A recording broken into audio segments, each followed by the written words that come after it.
Hi, my name is Nibha. Welcome or welcome back.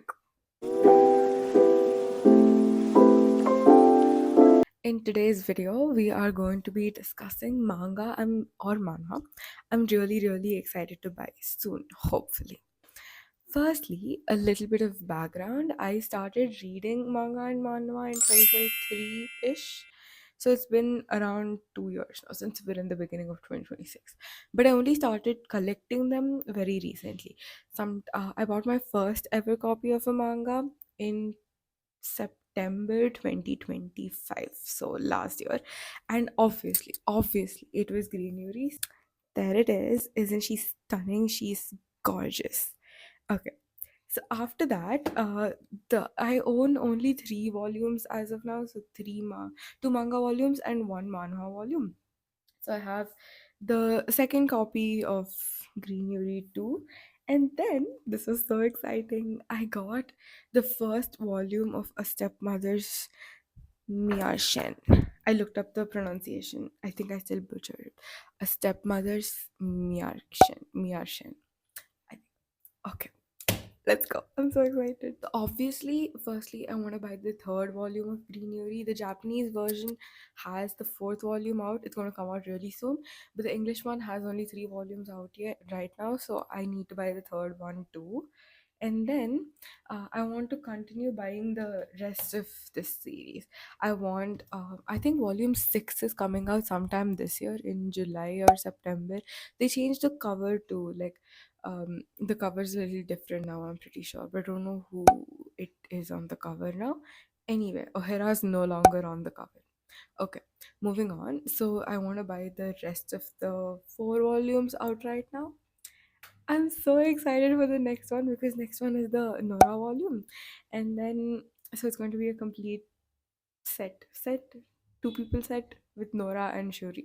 Anyway, I really wanted the Mofusan illustration book. The thing is, I got this as an arc from NetGalley, and it was my first ever approved NetGalley arc. And I really wanted the physical version too. But then, like, it's out of stock right now where I usually buy manga, so I'll have to wait for a while. And then Otakoi. So the thing about Otakoi is, again, that was one of the first ones I ever read. 2023. I haven't reread it since. I really want to buy that. Really love it. It's just they're all nerds. We're all nerds. It's very fun to read, right? So I want to buy that one. At the end, I was thinking of buying the entire box set because I'm terrified they're gonna give me different sizes. But then I don't have space for the box set, and like I wouldn't want to keep it in a box set anyway. Like I'd keep it separately, the volumes. Like there's no point in buying the box set. It's just extra money for nothing. So yes, that one. But I am thinking of rereading. Okay, let me explain how I buy something. So for manga and manhwa, especially since they're pretty expensive, first I'll have to have reread it digitally at least twice. No, I mean read once and then reread another time. So like it has to be read at least twice before I even think about buying a physical copy.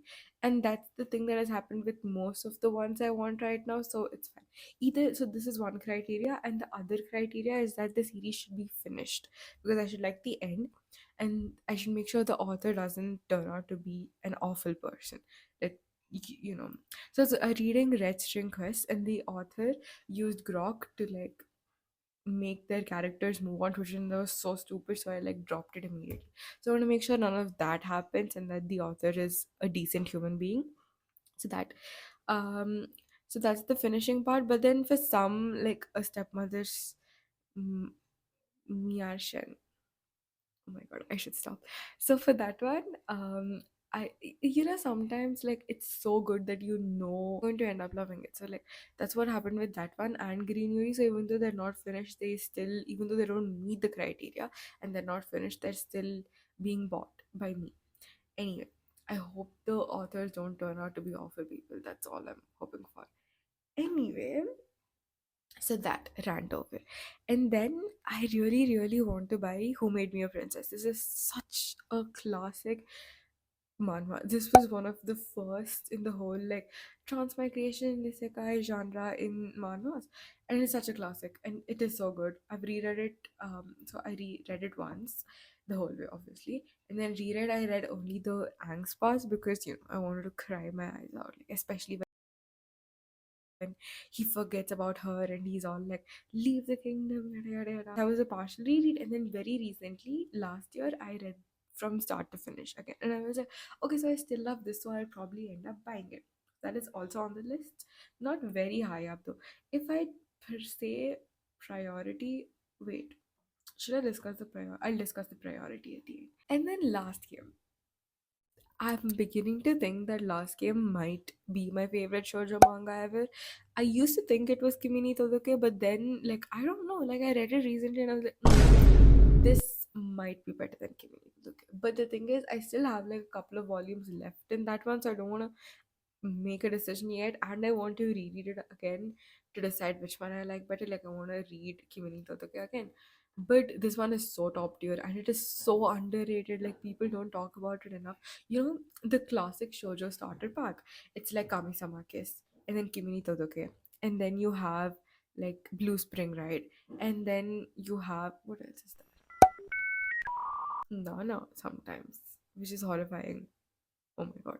Yeah, Last Game is never included in here, and like people don't talk about it enough. And like, I think it's a great manga, a manga I recommend all the time because you have like a teeny tiny flavor of academic rivals to lovers in the first this thing, and then it's just him yearning, her being dense as hell, and then her realizing her feelings, which is so satisfying, right? So that is fun. Everybody should read Last Game. I'm on my. I've read it partially a few times before. I don't even know how many times, but this is my second full reread. So after this, I'm probably going to buy Will See. I need to finish this the whole way first, and then we're going to buy it. And then I love Whale. Okay, I genuinely it reads like a visual novel. It's very stunning, it's very artistic, the art style is beautiful. Sometimes the thing is, art styles can get repetitive sometimes, especially in manhwa. Art styles can get repetitive and so boring, but then Whale has such a distinct art style. The fashion in it is just immaculate. I love it so much. It's great. Everybody should read Whale. I heard some problem happened with the company, some problem with the manga distribution. So like volume 1 and 2 are still out of stock. 3 and 4 are releasing very soon this month. So I'm really excited about those. I don't have volume 1 and 2 yet, unfortunately, so I'm waiting for it to come back in stock. This is very, very high up on the priority list. Actually, let me just tell out the priority. So the priority, like the top, wait, no, let's just go to the priority later. Sorry, I keep edging you guys. And then the next one, also very big. Even though this was such a recent read, it immediately became my favorite. I've read it multiple times, and I was like, like I need to buy this. Like I need to buy this, obviously. The childhood best friends to lovers is one of my favorite tropes, except it's almost never ever executed right. Like it's always weird. There's a book I read a really, really long time ago. It's called Bully by Penelope Douglas. Penelope Douglas is also, I think she's racist and Zionist, so I don't recommend her books. But anyway, moving on. The thing with that is like I hate it when the source of conflict in the middle is like them just becoming an asshole. Like, why are you an awful person now? Like, or like, you know, like, oh, I developed feelings for you, so I distance you. That's such bullshit. So like that is not what happens here, okay? I love their relationship because you can like feel the love they both have for each other, and the fact that it was like platonic first before becoming romantic, and I think that serves as such a great basis for their relationship. And it's very respectful, they're very kind to each other, they're very understanding, and it's a great manga. I just realized I never said the name. Did I don't know, I'll have to watch the footage back. But it's I Can't Stand Being Your Childhood Friend. Their relationship progressing from childhood friends to lovers, immaculate. Everybody should read this. The third volume did fall a little flat because I feel like the conflicts were very repetitive, but the relationship at the end of the day just shines through, and you're like, they're great for each other. It's all right. They're perfect. It's great. You should read that. Special mention to Handsome Girl and Sheltered Girl because I read it. I loved it. You know what I especially loved is the fact that they both, when they realize they had feelings for each other, they immediately go and look up same-sex marriage. It's so funny. I don't know if I love it enough to buy a physical volume. We'll see. That, you know, like sometimes what happens is I read and then I feel like rereading, and I come back and I read it. I'm like, oh my god, I actually really really love this, and I want a physical copy. That hasn't happened with this one yet, so we'll have to wait for that one. Which is why I'm talking about rereads, because my mom, when I was young, she didn't let me buy books because she was like, what are the chances you're going to read again? And so now I'm like, okay, manga and manhwa are obviously way more expensive than novels, like traditional English published novels. So, like, I have to love it enough to want to reread it all the time, Like, it can't just be like a bookshelf trophy. Other ones that I need, really, really need, but I should probably reread before buying are Home Office Romance. I really like the plot and their relationship for some reason, like as far as I can remember. And then we have To the Stars and Back by Pedlo. Love this. They are so cute. I really like it when there isn't a lot of conflict. Like, as much as I love angst and I love drama, sometimes it's so satisfying when there's no conflict and they just get together on their own terms, figuring things out by themselves. So that is very fun. And the art style is adorable, very cute. And then The Moon on a Rainy Night. I love this. Again, another manga that isn't mentioned a lot. People are talking about Yuri manga. Obviously, like the guy she was interested in, what obviously that comes first. And then you have people mention Nana, even though like Nana is like Nana is so traumatizing. Anyway, yes, Nana is Yuri. Anyway, Nana, I feel like people talk a lot about how Nana is queer bait. It's not queer bait, it's compet, and there's like such a huge difference between both of those things. You don't say like, oh my god, I felt like teenage boy falling in love for the first time, or you don't say like, if Nana was a guy, she'd be the love of my life. Like, that's not what straight people say. That's not normal. Great representation too. You learn so much from this. I learned the concept of a well child from this manga, and I think it's a really interesting manga. They're beautiful. That also adds. I just like really pretty art style. I cried so many times. Kanon's mom and the teacher were like bonding over like grief and loss, and it was so good. I cried.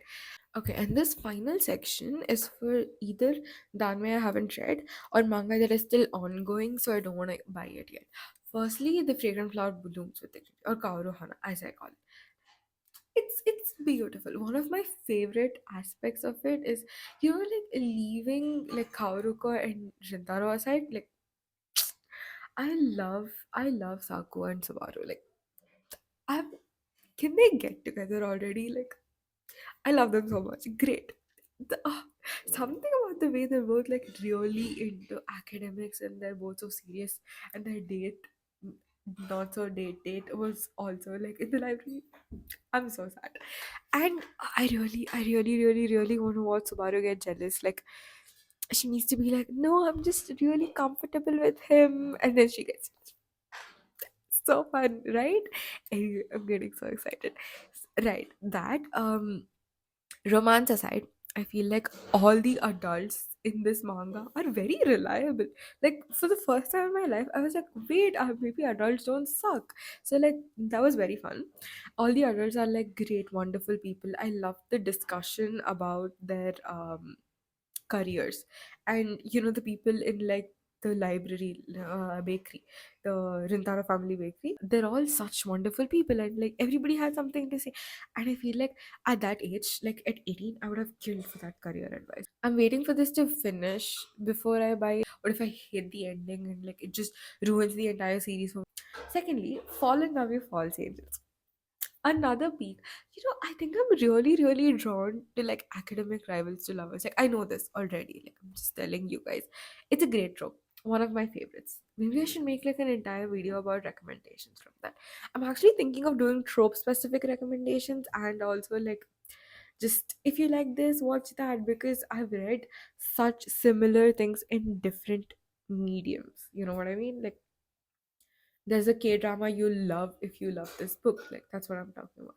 Anyway, we are deviating a little bit. Moving back. Oh, I love their character designs too. Like, for the first time in my life, always there's this like festival arc where like this summer festival arc where like the female lead, she's like all dressed up in like the cutest yukata ever, and like the male lead is just in like jeans. Where's the energy? Where's the vibe? You're ruining the vibe. Go home. But he didn't do that. It was stunning. He showed up in an actual yukata, so I love that. That way I'm really excited to buy, or more specifically, read. Okay, Lord. Okay, so it's Heaven's Official's Blessing, obviously, and then Ballad of Sword and Wine. Okay, both of these. So for Heaven Official's Blessing, I've watched the Rongwa, and I know a lot of spoilers, but I haven't read the Danmei yet. So I'll need to finish the Danmei, and if I love it, I'll buy it. And then Ballad of Sword and Wine.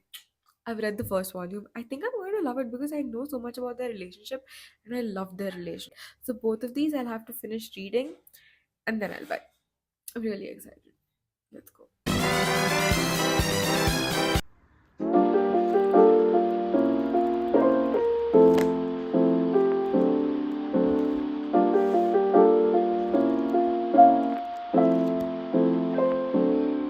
Okay, so that is the end of the video.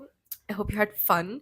I hope you got new recommendations. If yes, then you're welcome. You're very welcome. I hope, hopefully, I have peak taste.